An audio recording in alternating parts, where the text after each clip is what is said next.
আজ দেখাবো দক্ষিণ ২৪ পরগনার বুকে সবার চেনা এক ব্যস্ত বাজারের পুরনো ইতিহাস, যা আজও অনেকের কাছে অজানা।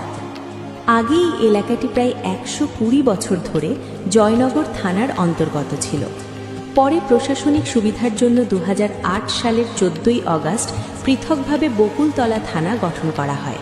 তারপর থেকেই এই অঞ্চল নতুন প্রশাসনিক পরিচয় পায়। আজ থেকে প্রায় ১০০-১৫০-২০০ বছর আগে এই পুরো অঞ্চলটি ছিল সুন্দরবনের গভীর অরণ্যের অংশ। চারদিকে ছিল ঘন জঙ্গল আর জনমানবহীন প্রকৃতি। সেই সময় লট ব্যবস্থার মাধ্যমে ধীরে ধীরে জঙ্গল পরিষ্কার করা হয়, আর সেখান থেকেই ধীরে ধীরে গড়ে ওঠে এই নতুন হাট বাজার।